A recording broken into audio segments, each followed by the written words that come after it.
બગદાણામાં કોળી યુવક પર હુમલો અંગે અમિત ચાવડાના પ્રહાર ગુંડાઓ સરકાર, ગૃહમંત્રી હર્ષ સંઘવી અને પોલીસ તથા પ્રશાસનની પણ નથી ડરતા। કોંગ્રેસની જન આક્રોશ યાત્રા આજે મહીસાગર જિલ્લામાં આવી પહોંચી હતી।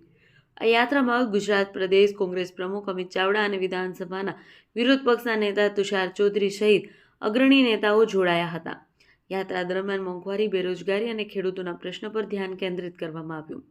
સૌ પ્રથમ આ યાત્રા બાલાસિનોર તાલુકાના જમિયતપુરા ડમ્પિંગ સાઇટ ખાતે પહોંચી હતી। અહીં સ્થાનિક લોકોએ ડમ્પિંગ સાઇટના કારણે થતા દૂષિત પાણીની સમસ્યા અંગે અમિત ચાવડા સહિત નેતાઓને રજૂઆત કરી। ત્યારબાદ યાત્રા બાલાસિનોર થઈને દેવ ચોકડી અને વિરણિયા ચોકડી પહોંચી હતી। ત્યારથી લુણાવાડા શહેરમાં પ્રવેશતા મુખ્ય હાઈવે પર 4 રસ્તા ખાતે જનઆક્રોશ યાત્રાનું સ્વાગત કરવામાં આવ્યું। યાત્રામાં લુણાવાડાના ધારાસભ્ય ગુલાબસિંહ ચૌહાણ, મોડાસાના પૂર્વ ધારાસભ્ય યાસુદ્દીન શેખ, સંતરામપુરના પૂર્વ ધારાસભ્ય ગેંદાલ ડામોર, મહીસાગર કોંગ્રેસ પ્રમુખ હર્ષદ પટેલ સહિતના પાર્ટીના હોદ્દેદારો, પૂર્વ પ્રમુખ, મોટી સંખ્યામાં કાર્યકર્તાઓ તથા લોકો જોડાયા હતા।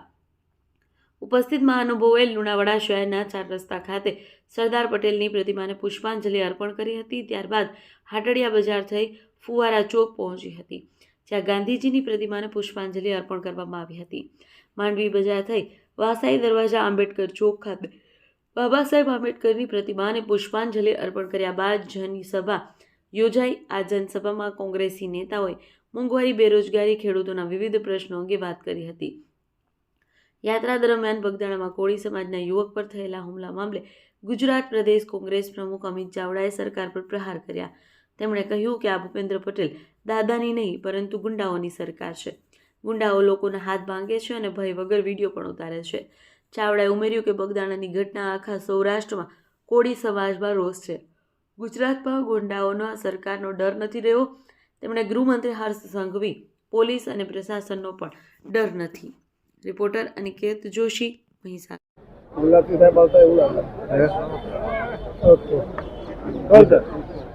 આજે જનાક્રોશ યાત્રા મહીસાગર જિલ્લામાં સવારે બાલાસિનોરથી શરૂઆત કરી હતી ને આજે સાંજે લુણાવાડા ખાતે આ જાહેર સભાના રૂપમાં સમાપન કર્યું છે।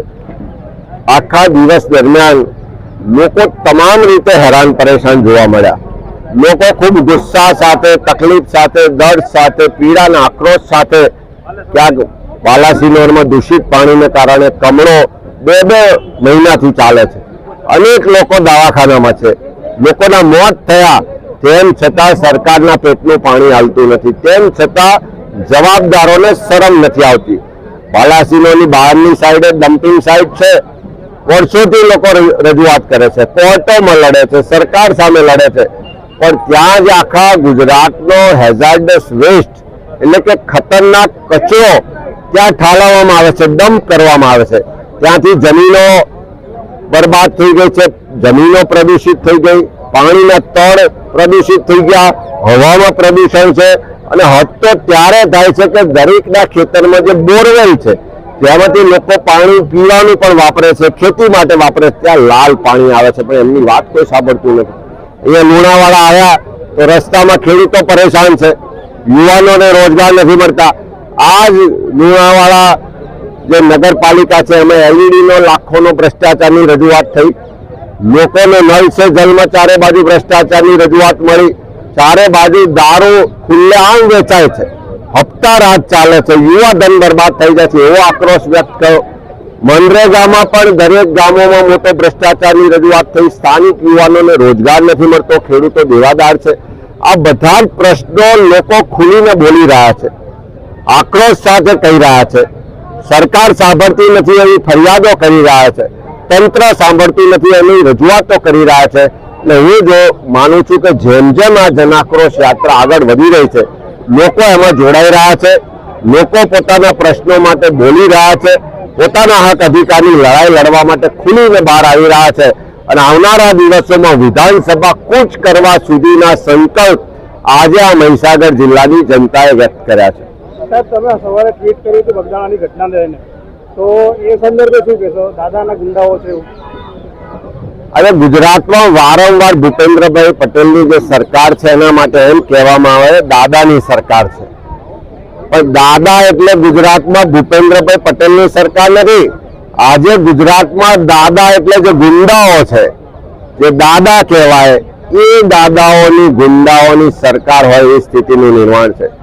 અમદાવાદ હોય, બગદાણા હોય કે ગુજરાતના ખૂણે ખૂણે લઈ લો, ગુંડાઓ જાહેરમાં હથિયારો સાથે, દંડા સાથે, પાઇપો સાથે, મારક હથિયારો સાથે લોકો પર હુમલા કરતા જોયા છે, લોકોની હત્યા કરતા આપણે જોયા છે, લોકોના હાથ પગ ભાગી નાખે છે અને પાછા કોઈના ડર વગર, ભય વગર એના વિડીયો પણ ઉતારે છે, વાયરલ પણ કરે છે અને બહાદુરી બતાવે છે. એ બગદાણા ખાતે સરપંચના પરિવારનો એક યુવાન એક નાની અમથી વાતની રજૂઆત કરી તો એની ઉપર જે ખુલ્લેઆમ લાકડીઓથી, પાઇપોથી જે હુમલો કરવામાં આવ્યો, એના હાથ પગ ભાગી નાખવામાં આવ્યા, એના વિડીયો ફૂટેજ છે, ના સંભળાય એવી ગાળો અંદર સંભળાય છે અને આખું પ્રકરણ કોના ઈશારે, કોના માટે, કોના કારણે કરી એવી ચારે તરફ ચર્ચા છે. કોળી સમાજનો એ યુવાન છે, કોળી સમાજમાં મોટો આક્રોશ આખા સૌરાષ્ટ્રમાં ફાટી નીકળ્યો. એના કારણે સરકારે થોડા પગલાં તો ભર્યા, પણ ગુજરાતમાં ગુંડાઓને આ સરકારનો કોઈ ડર નથી રહ્યો. પેલા રીલબાજ મંત્રી હર્ષભાઈ સંઘવી છે, એમનો કોઈ ડર નથી રહ્યો. પોલીસ અને પ્રશાસનનો ડર નથી રહ્યો. ગુજરાતમાં આજે કોઈ પણ પરિવાર સલામત નથી. ત્યારે આ ગુજરાતમાં ભૂપેન્દ્રભાઈ પટેલની દાદાની સરકાર નથી ચાલતી. ગુજરાતમાં દાદા એટલે ગુંડાઓની સરકાર ચાલી રહી છે.